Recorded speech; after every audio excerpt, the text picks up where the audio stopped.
আমি সেই রাজনৈতিক দলকে বলতে চাই, ইসলামপন্থী সেই রাজনৈতিক দল, যে আপনাদের ৭১-এর ভূমিকা কি ছিল? আপনারা কোন সেক্টরে যুদ্ধ করেছেন? আপনারা কোন সেক্টর কমান্ডারের আন্ডারে যুদ্ধ করেছেন? বাংলাদেশে কেউ দেশপ্রেমিক নেই, শুধু একটি রাজনৈতিক দল দেশপ্রেমিক। এই ধরনের বিভ্রান্তির আপনারা তৈরি করলে মানুষ হাসবে, মানুষ হাসি ছাড়া আর কিছু নেই। বাজি রেখে যুদ্ধ করেছে, তারাই স্বাধীনতার ঘোষণা দিয়েছে। মেজর জিয়াউর রহমান অন্যতম একজন সেই সেক্টর কমান্ডার যিনি স্বাধীনতার ঘোষণা দিয়েছে। আরও মেজররা যারা ছিলেন সেক্টর কমান্ডার সেই সময়, পরে তারা অনেকে জেনারেল হয়েছে, আপনার অনেকেই এর মধ্যে রয়েছে। পরবর্তী পর্যায়ে আমরা দেখেছি জনগণ যখন অত্যাচারিত হয়েছে, সেনাবাহিনী জনগণের পক্ষে অবস্থান নিয়েছে। এমনকি ২৪-এর যে গণ অভ্যুত্থান, সেখানেও একটি উজ্জ্বল ভূমিকা রেখেছে। আমি সেই রাজনৈতিক দলকে বলতে চাই, ইসলামপন্থী সেই রাজনৈতিক দল, যে আপনাদের ৭১-এর ভূমিকা কি ছিল? আপনারা কোন সেক্টরে যুদ্ধ করেছেন? আপনারা কোন সেক্টর কমান্ডারের আন্ডারে যুদ্ধ করেছেন? বাংলাদেশে কেউ দেশপ্রেমিক নেই, শুধু একটি রাজনৈতিক দল দেশপ্রেমিক। এই ধরনের বিভ্রান্তির আপনারা তৈরি করলে মানুষ হাসবে, মানুষ হাসি ছাড়া আর কিছু নেই। স্কুলের যে পাঠ্য বই দেখতে পাচ্ছি সেটা সম্পূর্ণ সরবরাহ করতে পারেনি, সেটা ভিন্ন ব্যাপার, হয়তো তারা করবেন, আপত্তি নাই।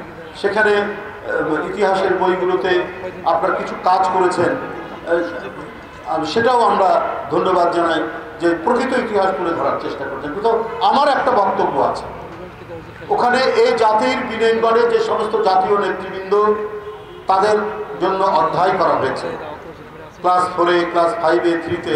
আমরা এটারও দ্বিমত করছি না। সেখানে শেরে বাংলা ফজলুল হক, মজলুম জননেতা মাওলানা ভাসানী, সেখানে হোসেন শহীদ সরওয়ার্দী, সেখানে মরহুম শেখ মুজিবুরের নাম রাখা হয়েছে। ঠিক আছে, কোনো অসুবিধা নাই।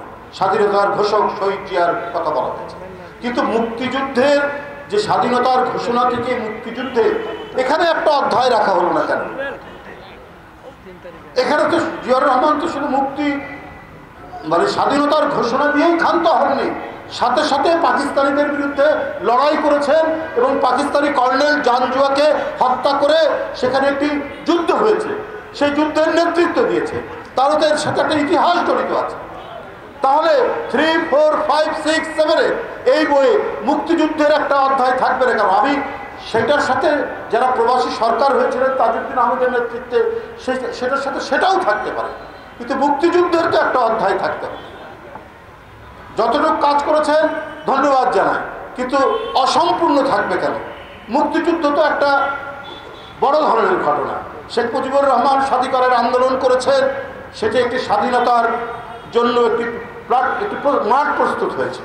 কিন্তু শেখ মুজিবুর রহমান, মরহুম শেখ মুজিবুর রহমান, তিনি স্বাধীনতা যুদ্ধের কোনো বিশেষ ঘোষণা বা বিশেষ প্রস্তুতির কথা তিনি বলেননি, বা তোমরা সেই আহ্বান তো তার নাই।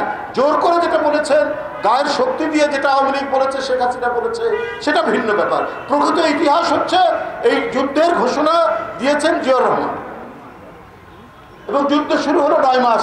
এর তো একটা অধ্যায় থাকতে হবে, সেই অধ্যায় রাখা হয়নি। তা আমি সরকারকে অনুরোধ করব, ইতিহাস, স্বাধীনতা যুদ্ধ, স্বাধীনতা সংগ্রাম নিয়ে আপনার পূর্ণাঙ্গ ইতিহাস হওয়া উচিত।